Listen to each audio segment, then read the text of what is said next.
The unfiltered human on the fringe.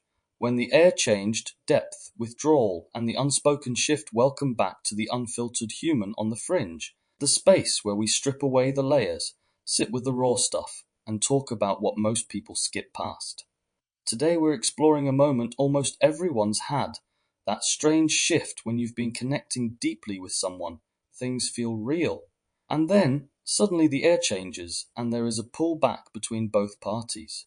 It can happen in friendship, in love, in family, even in professional life. And when it does, it stirs up all kinds of questions. Was I too much? Did I share too soon? Did I just ruin it?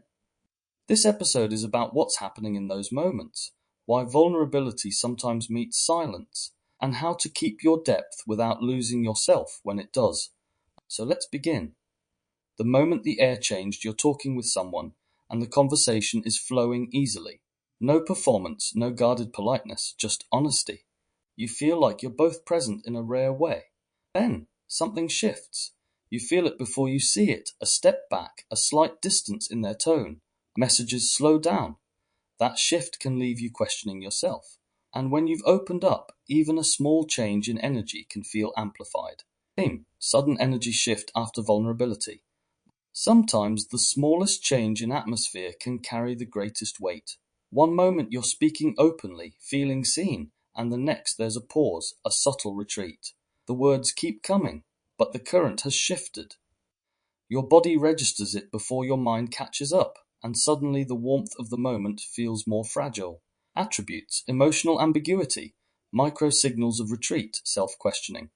Here we look at how subtle shifts, a delayed response, a softer tone, a slight step back, can trigger old doubts and narratives. The absence of explanation creates space for assumption, and in that space, our insecurities often write the story. Recognizing these moments for what they are allows us to pause before we decide what they mean. When connection tilts, what is the pivot point, the exact moment that changes the emotional landscape? It's not always dramatic. Sometimes it's almost imperceptible. But once you notice it, the air feels different. Recognizing this shift is key, because the meaning we attach to it will shape everything that happens next.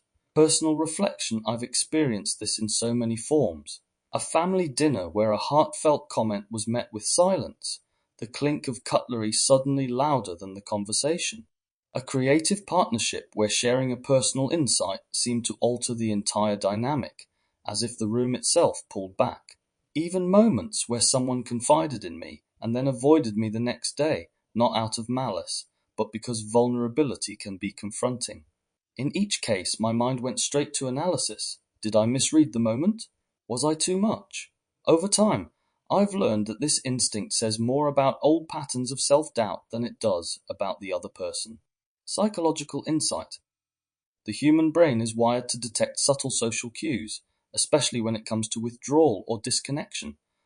From an evolutionary standpoint, belonging to a group meant survival, so even the smallest hint of exclusion can trigger a powerful threat response. This is known as social pain, and neurologically, it activates the same regions of the brain as physical pain, primarily the anterior cingulate cortex, Eisenberger and Lieberman, 2004. In the moment someone pulls back after you've opened up, your body doesn't just feel awkward, it may enter a mild fight-flight-freeze response. This shows up as hypervigilance, overanalyzing their tone, checking for updates, rereading the last message. It's not overreacting, it's your nervous system seeking resolution. This is where rejection sensitivity can kick in. If you grew up in an environment where love was unpredictable or approval was conditional, the silence or retreat of another person can feel unbearable. You may assume it's your fault, even when there's no real evidence. In my own life, these moments used to spark a flurry of inner self-correction, reviewing every word I said, wondering what I'd done wrong.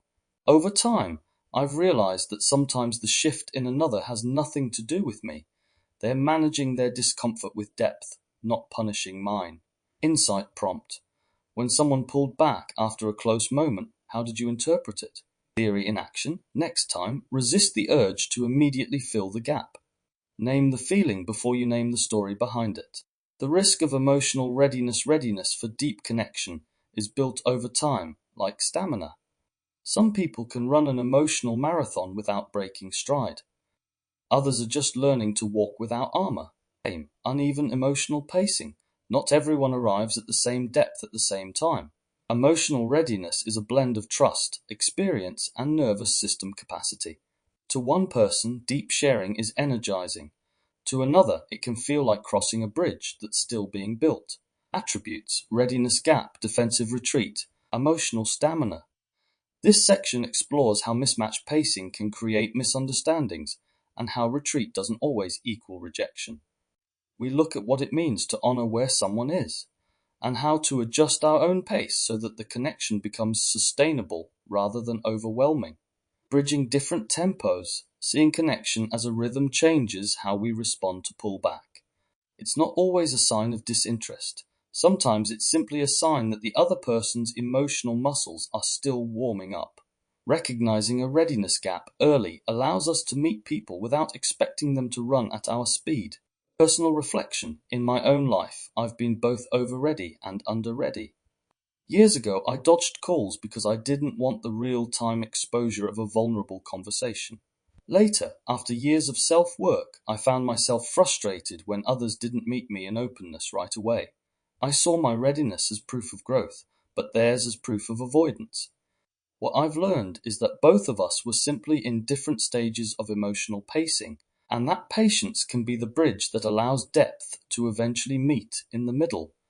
Psychological insight: emotional readiness isn't just a mindset.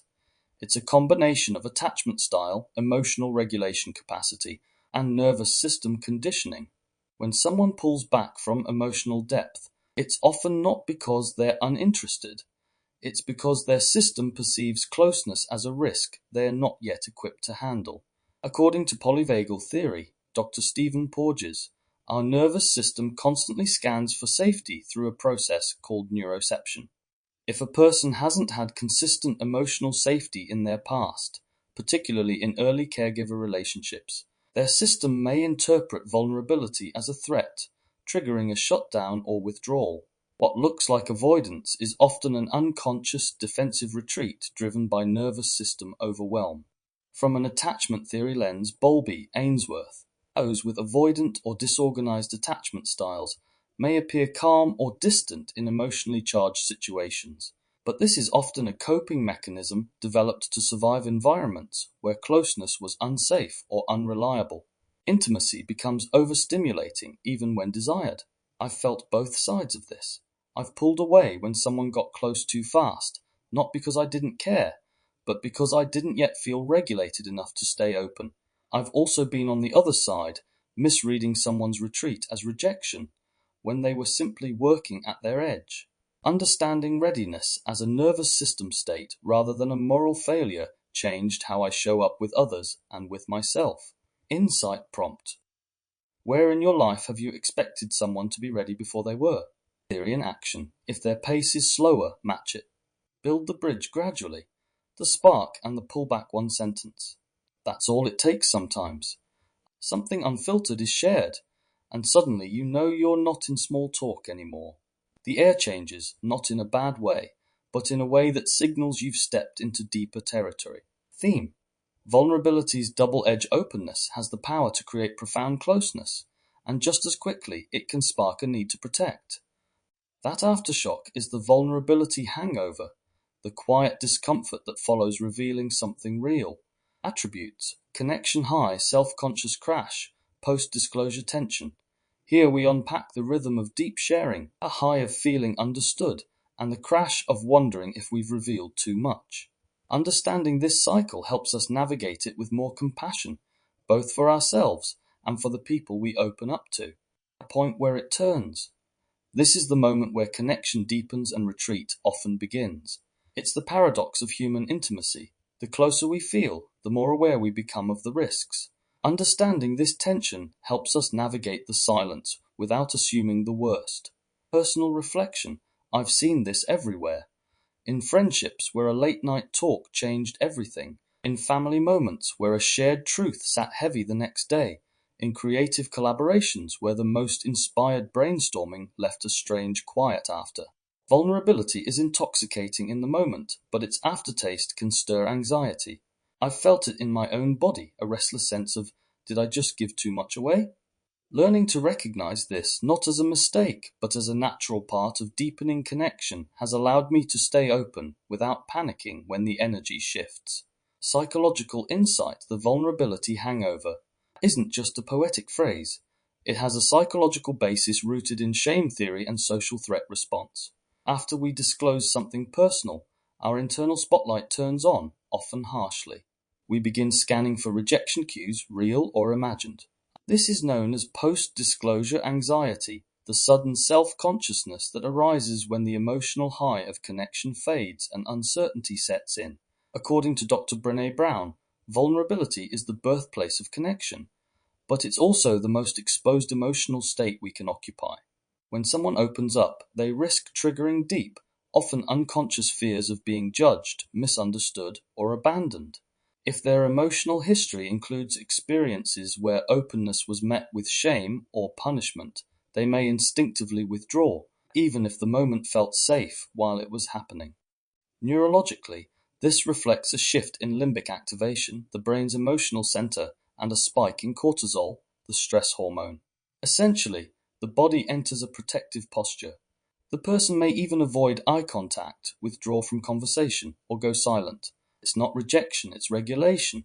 I've had moments where I felt elated during a vulnerable exchange, only to spiral into doubt hours later.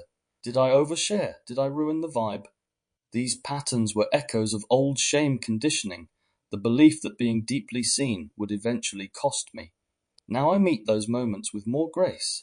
I recognize the crash not as a sign that I did something wrong, but as a sign that I was brave. Insight prompt.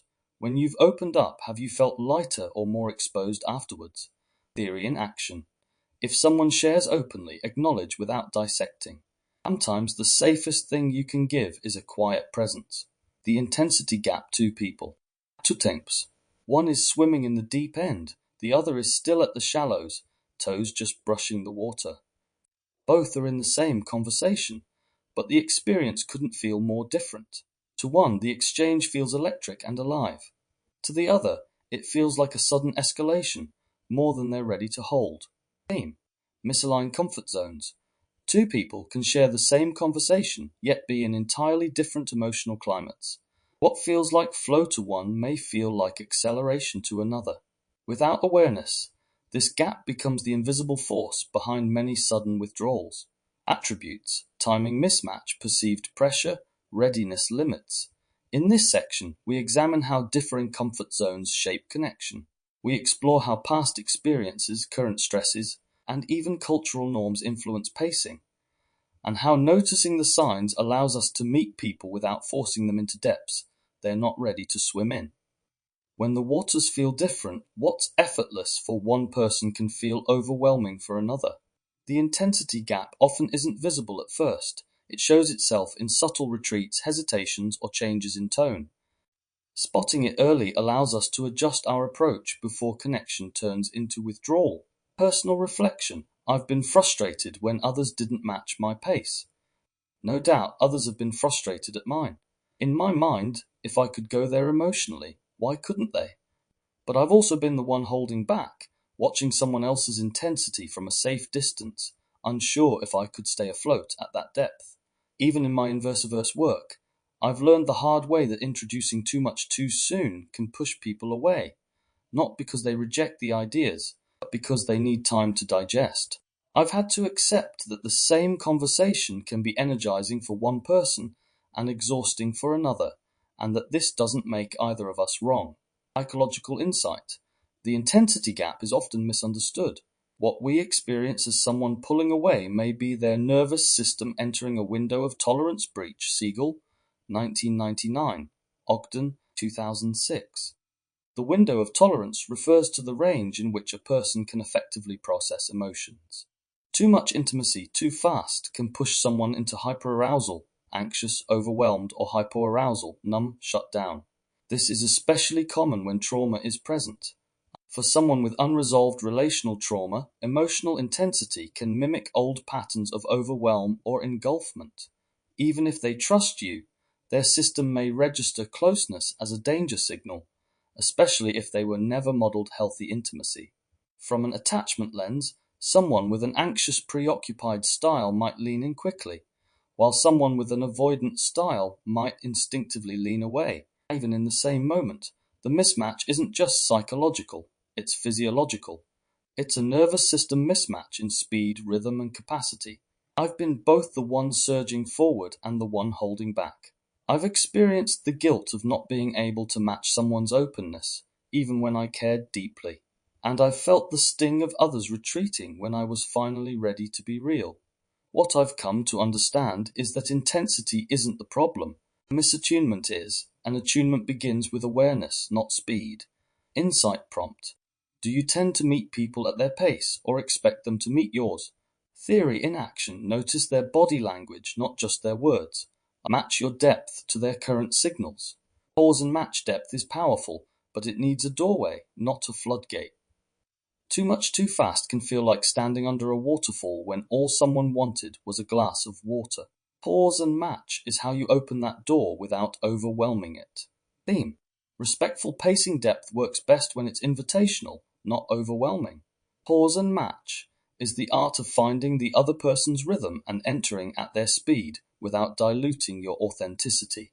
Attributes: mindful communication, co-regulation, gradual build. This practice focuses on matching the pace of openness to the safety available in the moment. We explore how adjusting our delivery in words, tone, and timing can make depth feel safe rather than pressured, allowing trust to grow naturally. Opening the door gently matching pace isn't about shrinking yourself. It's about letting the other person's eyes adjust to the light of your openness. By slowing down, we leave space for trust to form, making it easier for the other person to step into depth without feeling pushed. Personal reflection. When I've slowed down and matched someone's pace, trust has grown in ways I couldn't have forced. There was no drama, no sudden breakthrough, just a steady, almost invisible deepening over time. And yet, when I've rushed, the door has slammed shut. I remember one friendship where I shared a huge personal truth in our second conversation. I thought it would bring us closer. Instead, it seemed to overwhelm them, and our exchanges grew awkward. Now I see that giving space for gradual build isn't just considerate, it's what makes depth sustainable. Psychological insight co-regulation is the process by which two nervous systems communicate safety or threat to each other, often non-verbally. According to polyvagal theory, Porges 1994, our ventral vagal state supports openness, playfulness, and connection, but only when our system feels safe enough. When someone is dysregulated or emotionally cautious, offering depth too quickly can trigger a defensive response, even if our intentions are warm. Pause and match is a form of emotional pacing, the ability to sense where the other person's nervous system is and match their rhythm, not their words. This is a skill found in therapeutic relationships, where attunement is essential for trust. When applied relationally, it means noticing cues. Are they making eye contact? Is their breath relaxed? Are they leaning in or away? Instead of overpowering them with intensity, we learn to leave breadcrumbs, little invitations into depth, rather than an avalanche. This builds trust slowly, but it builds it well. In my relationships, I've learned to listen not just with my ears, but with my body. If someone's energy tightens after I share something, I don't take it as rejection anymore. I take it as a signal. Sometimes the most generous thing I can do isn't to explain more, but to pause, breathe, and let the moment settle. Insight prompt. Where could slowing down help you go deeper in the long run? Theory in action. Before you share something big, ask, have they created space for this yet? If not, plant a seed instead of a tree, letting go of the outcome. Not all connections will match your depth, and that's okay. The real work is in how you respond when they don't. Theme. Detachment from response. Not every connection will mirror your depth, and that's not a reflection of your worth. Letting go isn't about indifference. It's about caring without clinging. Attributes: resilience, self-trust, emotional autonomy. Here we discuss how unhooking your value from another person's readiness frees you from the cycle of chasing and doubting. This is about learning to stand in your depth without demanding it be matched, and trusting that the right people will step into it in their own time. When silence becomes clarity, Sometimes the most loving thing we can do for ourselves and the other person is to accept the gap. Letting go of the need for a mirrored response doesn't mean the moment didn't matter.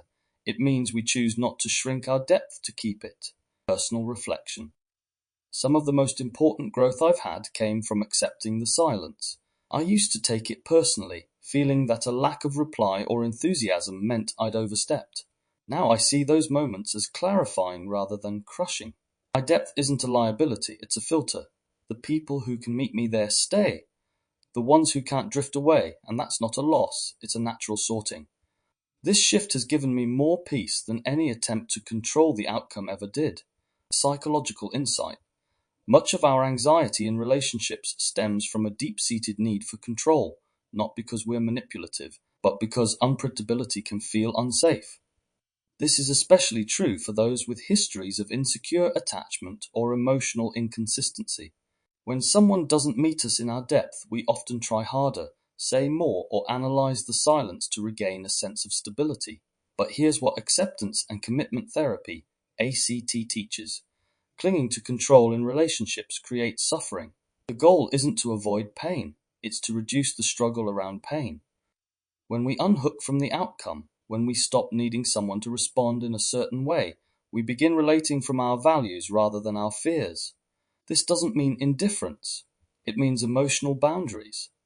It means recognizing that someone else's readiness is not a reflection of your worth. Their pause doesn't mean you're too much. It might mean they're not ready, or simply on a different path. I've had to learn this lesson through heartbreak and confusion. I used to equate closeness with certainty. If someone didn't stay close, I assumed I'd failed. Now I see every retreat not as a personal indictment, but as useful data. It tells me something about them, not something about what I need to change in me. Insight prompt. Where are you tying your self-worth to someone else's response? Theory in action. Give yourself 48 hours before reacting to withdrawal.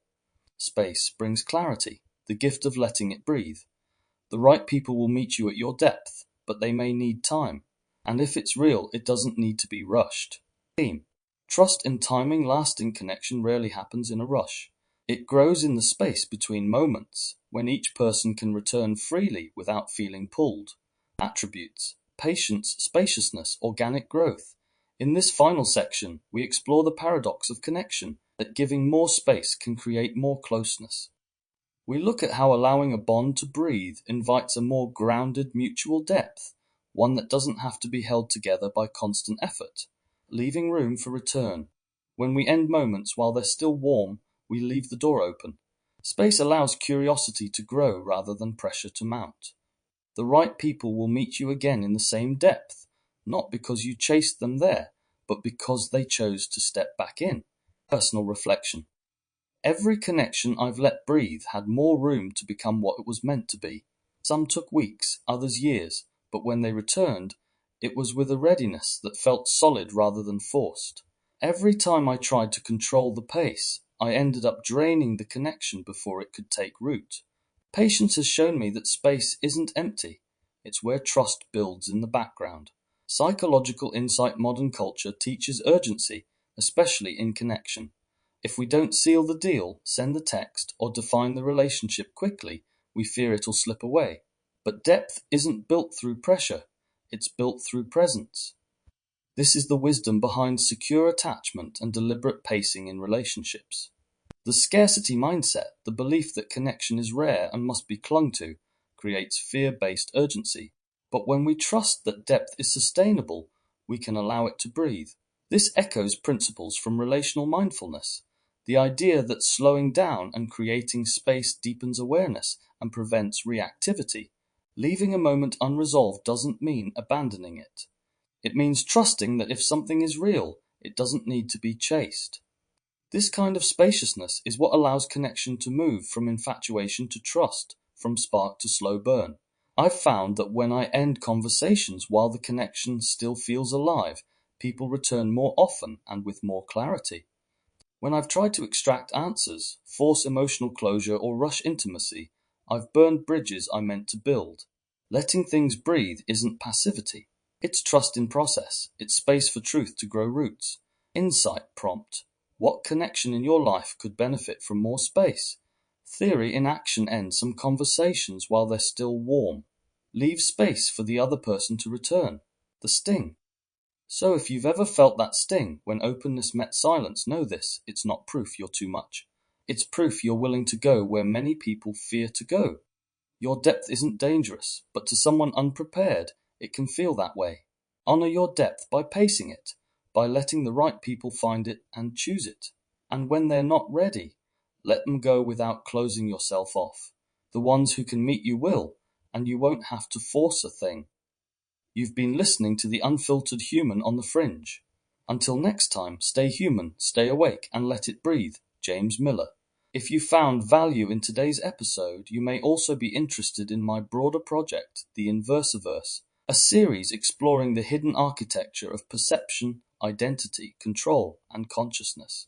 Across 20 episodes, the Inversiverse dissects indoctrination, language, media manipulation, dark psychology, belief systems, and the evolution of self in the digital age. You can find all episodes of the Inversiverse on Facebook, YouTube, Rumble, and Substack by searching this place called Earth.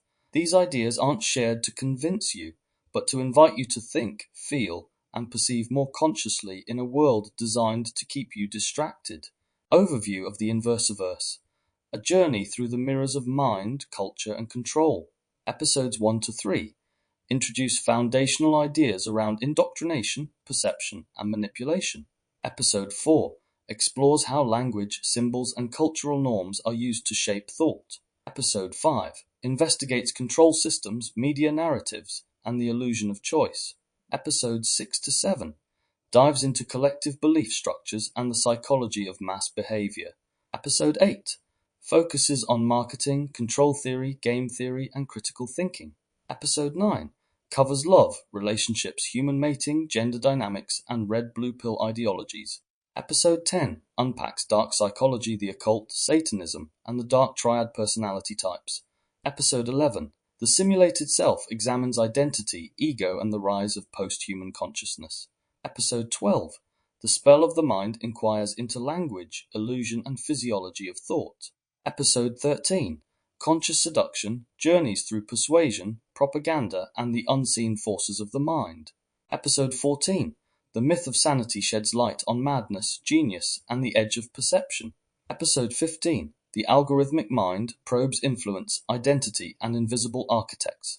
Episode 16 The Noise of Knowing reveals overload, obsession, and the age of infinite information. Episode 17 Belief Machines delves further into language, desire, and the engine of reality. Episode 18 Submerged Signals examines how the unseen shapes the self. Episode 19 The Alchemy Within traces food, frequency, and the forgotten intelligence of the body. Episode 20 Encoded Flesh scrutinizes and opens up to the forgotten language of the body, DNA, and biological consciousness.